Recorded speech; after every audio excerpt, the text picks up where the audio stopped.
Girl,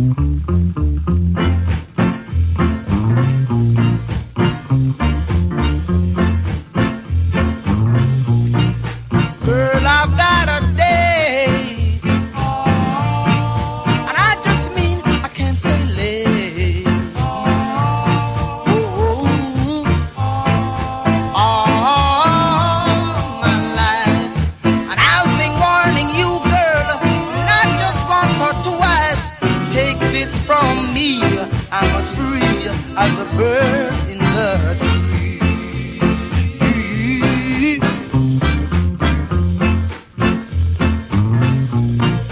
Girl, I've got a date, and I just mean I can't stay late. And welcome to episode 19 of the For All That podcast. And I'm happy to announce that in this week where everything's beginning to hot up and we finally have the date, there's going to be a major change to the podcast. And for 20 minutes after the end of every podcast we do, we'll be putting on John Curtis to say what he thought about it and how good it was or not. So this is our new signing. But today I'm joined by Andrew, as usual. How you doing? Hello there, how's it going? Not too bad. And we're also joined by Stewart Lochhead, who's a broadcaster and political blogger. How you doing? I'm very well. We're also we broadcast as three men in a blog. It's a little bit misogynist, but hey ho. Okay. I assume you mean that the panel consists only of people born with testicles rather than the content. I hope being misogynistic, Stuart. It was just a silly title, but it's now become a brand. We even started the shows we started Not the Andrew Neil Show, given that it's always a good idea to steal somebody else's brand. However, Three Men in a Blog has now been recognised as a brand, so hey ho. I'd always wanted to do Don't Start the Week with Andrew Marr, but there you go. Yeah, that's a good one. That was another one. But okay, so this is three other men in a podcast.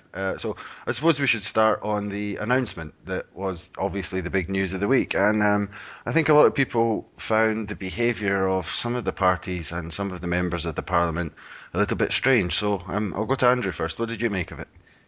Yes, well, I think this was it was momentous in its way because it finalised something which we've all been, considering about would this referendum be on a Saturday? When precisely would it be? Would it come before or after the Ryder Cup? Or would it come in the summer? Would it come in the autumn? So the 18th of September 2014 it is. I don't expect the Labour Party and the Conservative Party to be wildly enthused by the independence referendum. It is, after all, not their policy, but I do sort of sympathise. The tone was crabbit and narrow and petty. I think the constitution does matter for the Labour Party. The Labour Party does believe fundamentally in the union and wants to defend it, and I would have been much more satisfied, I'd find it much more compelling if Joanne Lamont had stood up and said, I disagree with the First Minister on this question, and every day and he will find me on the streets of Scotland arguing the case for staying in the union, but I respect the difference and look forward to taking up this momentous responsibility for keeping Britain together. I think that would have been a much more compelling argument for us to see. That's Cloud Cuckoo Land. That's not Joanne Lamont. Well, Stuart, you clearly think that she doesn't have it in her. I don't know. It's her milieu, her tone is one of acerbic cynicism, and I quite like a bit of acerbic cynicism myself. But I think she had it in her, and I think she missed a trick by not striking a more generous note, which, in her defence, actually, Ruth Davidson was able to do, I think, in her contribution. It's also insulting the people who voted for the SNP, who voted for a party on a platform of having a referendum. She's just actually insulted half the electorate who voted for a party on that platform. She's awfully good at insulting half the electorate. She does it every week at FMQs. What a silly woman. Anyway, I like to call her Jola, if you don't mind. I prefer to refer to her as Jola rather than Joanne Lamont. Okay. Well, what did you make of the behaviour? Well, let me explain how I watched it. First of all, we had a weekly recording of our First Minister's Questions Review. We sit and watch it on the television, 12 o'clock to 1:30. Then we recorded our little shows, had a bite for lunch, and then we gathered in front of the television again at 2 o'clock to watch the announcement. So it was quite an electric. The room, we weren't. Not as though you were alone. There were four of us in the room, all very keen to watch it. But I think Joanne Lamont, she could have been diplomatic. She could have attempted to be statesmanlike instead of a crabbit, as you said, Andrew, a crabbit-wee teacher with something sore under her tongue or something. I don't know what's the matter with her. She could do so much better. But I remember we sat through it. It was 45 minutes. I hadn't actually realised it was going to be 45. I was waiting for it to be cut off at 5:30. But to be honest, the opposition missed a huge trick. They could just have been statesmanlike, and it would have been so much nicer. And Margaret MacDonald said it all. Although, unfortunately, she had a dig at Salmond for Salmond not being so gracious enough. But what she meant when she was talking about her former friends on the other benches, she really was having a go at the Unionists. Yeah. Sorry, I just thought that was a marvellous political biography of Joanne Lamont there. You said, I don't know what's the matter with her. We discussed her fact that she was another school teacher. She seemed to be so proud of that during the FMQs only an hour before the announcement. Jack McConnell is another school teacher. Ian Gray, another school teacher. What's the matter with the Labour Party? I've said this before in this podcast, but I have a soft spot for Joanne Lamont in some respects. I wouldn't vote for her, but I think she's quite good value, and actually she does the kind of sarcastic riff, I think, quite well, and the sort of sceptical face, but it's always this unremitting stream of negativity.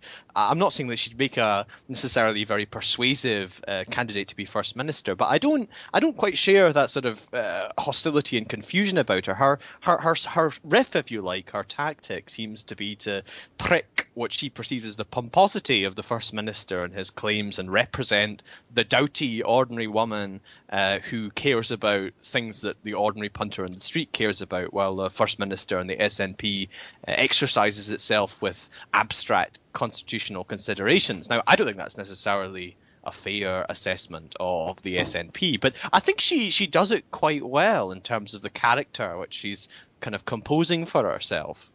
I think we've kind of started to describe it as a comfort zone. She's found her comfort zone. She's got used, whoever's writing her scripts, I forget the fellow's name, Paul Sinclair, is it? Oh, that's what I was going to ask next, actually. Do you think she writes it herself? But obviously she No, they're written for her. And she can't even memorise them. For goodness sake, Dame Judy Dench at 78 can memorise her lines. Joanne Lamont has to read every single one. And if you remember only about a month back, I think John Swinney was caught on camera holding up a piece of paper and shaking it, which is the way that Joanne Lamont sort of does her speeches. No, I thought she missed a big trick. I mean, she really should have been statesmanlike. And what did you make of Ruth Davidson? Well, I can never make up my mind whether she really is genuinely Ian Davidson's niece or not. It's always a bit difficult to see. Ruth, I don't know. Well, she just took the standard Tory line, didn't she? Tell a lie and just keep telling a lie. See, I think the one thing on this, Michael, to go back to your opening question, which was about the kind of reception, was a good thing. This week, Kate Higgins, who was on the podcast a few weeks ago, wrote an interesting blog about whiskey that she'd laid down, and her father had laid down, who's a big SNP man, some time ago to toast the hopeful future success of the independence referendum. And this made me think, actually, when Alex Salmond was announcing the date, about this legacy of folk across Scotland who have been really committed to this cause for generations. Now, again, I don't expect that just commitment to a cause is something that we should respect. I'm sure George Osborne, from his nappies, had a commitment to reeling in the state. I don't think we should necessarily think that he's a great guy simply because he's committed. But in my own case, I come from a very long SNP family. My great-grandfather, who was a doctor in Lochhead, was a member of the Scottish National Party, and he was born during the reign of Queen Victoria. My grandmother, who recently died, on the kind of order of service at her funeral, didn't have a cross or anything redemptive or Christian, but actually had the SNP symbol inscribed on it. Such was her. Oh, excellent. Such was her religion. So I must admit, I think I can, being a cynical sod, I can sort of share the slight cynical tone, sceptical tone that you found various sort of professional commentators adopting towards what this announcement actually signifies. But my mind turned, like Kate's, to all of those generations of people in my family and in other people's families who have fought for this moment with often every fibre of their being, with much of their free time, with a great amount of their political effort. And I think that's something which one ought to respect, actually, and I think for me that was what was really missing from the Labour contributions in terms of welcoming this. I think generosity of spirit, respecting the debate, is actually something which we can all find attractive on either side, and its lack just sort of makes me sort of feel sorry, I feel like, for my grandmother and great grandfather, her father, who are sort of in their grave and won't be able to vote in April 2014, but still would have very much wanted to. That's been one of the major criticisms of Holyrood in general, particularly when you come to First Minister's questions.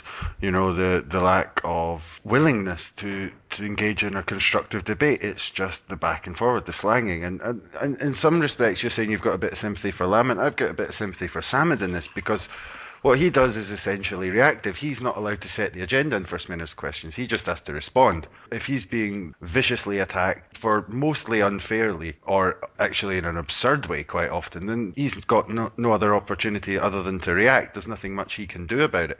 So I've got a certain sympathy for Salmond on this front.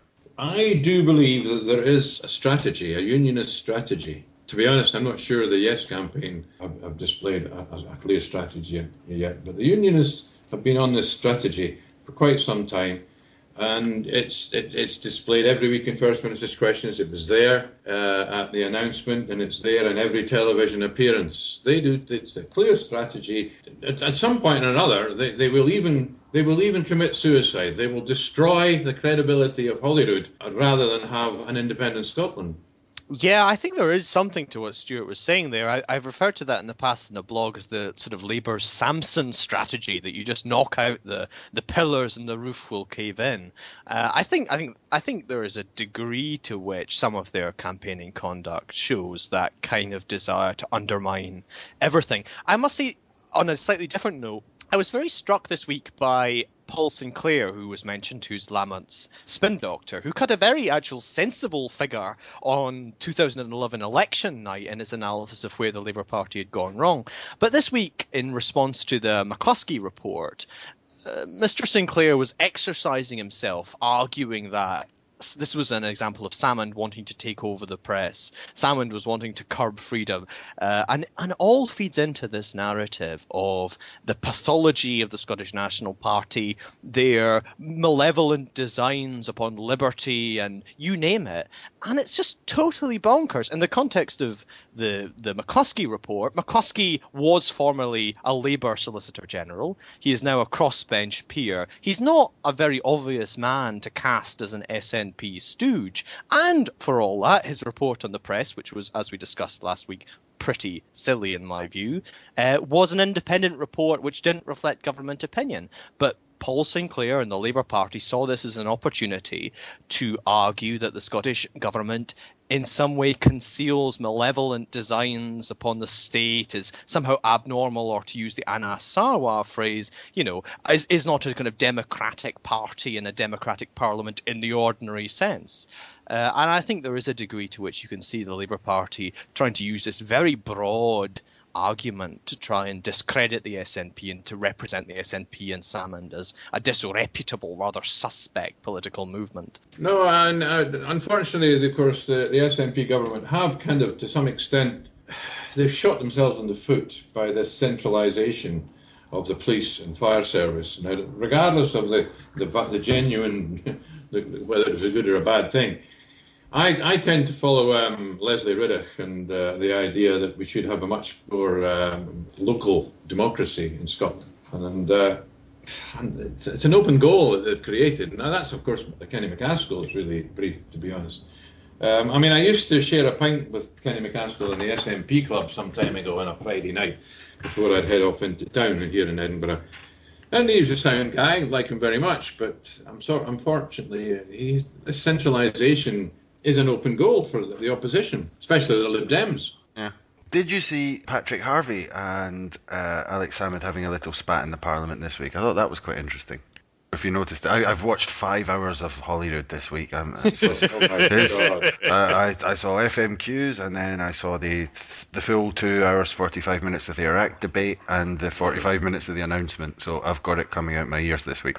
But Patrick Harvey and Alex Salmond actually had a little spat during the announcement. The announcement, yes. I mean, Patrick has a tendency to do that, doesn't he?